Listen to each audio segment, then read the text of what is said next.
welcome to Cash and Coffee. Brought to you by the Radar Free Press. My name is Kayla Tenboer-Sipes. And I'm Nathan Stahr. So, Kayla, this time around, we want to kind of talk about savings accounts. Some people probably just rely on a single savings account, but we kind of talked a little bit before we started taping, but you feel that there should be a couple different savings accounts that people, and there's valid reasons why those savings accounts exist. There are. So can you kind of explain to us a little bit about the idea?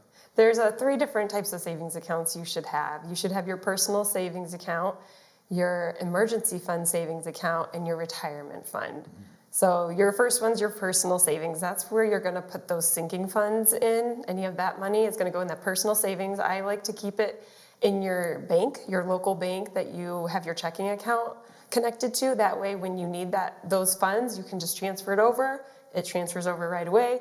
You're good to go. That's like anything you're going to be using within like a couple months to a year. That's what that personal savings is for.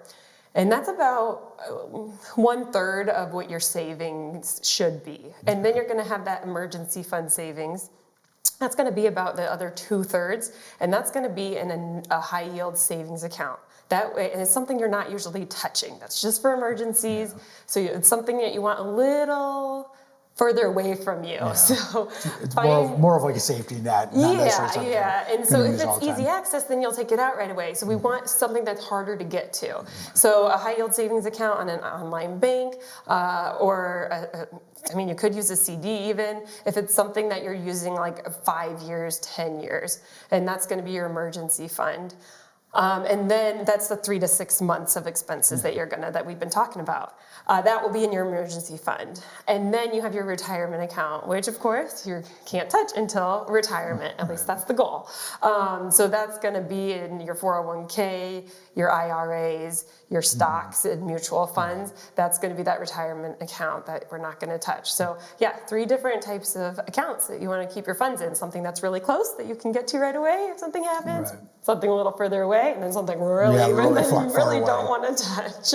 Now, if you have children and you're looking at eventually starting to help save money for their college tuition, is that a 4th account that you can put into, or is there, do you have an idea of another way of putting aside that money? So that's a whole different types of savings account that there's some tax breaks with and everything, and that's going to be your 529 or your ESA, Education Savings Account. So that is a different savings account as well, and you'll get some tax breaks with that one for when you take that out for their education.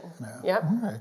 But if you're, if you have a child who's not going to plan on going to college, or you have no children at all, then obviously just the 3 are the main ones that 3. you need to focus on. And those are the 3. And you don't want your emergency fund that you can get into right away. Usually that high yield savings account, that emergency fund, it takes about 3 days for those funds to transfer over. That's really going to give you that time for your brain to process. Do I actually need to spend that money?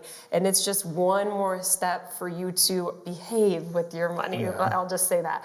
Because gives you a chance to sleep on it. Yeah, it gives you some time instead of that impulse buy. Like, let's be honest, I did want to buy some Halloween stuff, some yard decor, but you call your spouse and they're like, let's sleep on it. If it were up to me, I would have just transferred that money over from the emergency fund, but that's a no-no. Bad, Kayla.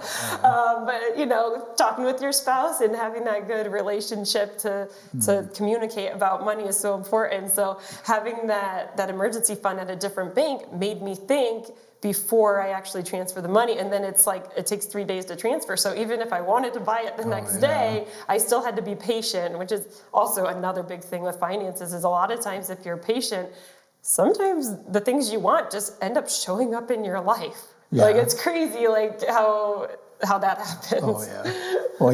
That's why you don't impulse buy with your fund money. Yes. You set that aside and save it up, then you're ready to purchase something when those decorations or there's a flash sale and you want to buy something right away. Yeah. And we want to also thank our production crew and also you, our viewers. Remember, the Radar Free Press is free, so we do rely on your likes, shares, comments, and subscriptions to keep us going. And so if you'd like to see more videos like this, check us out at theradar.online.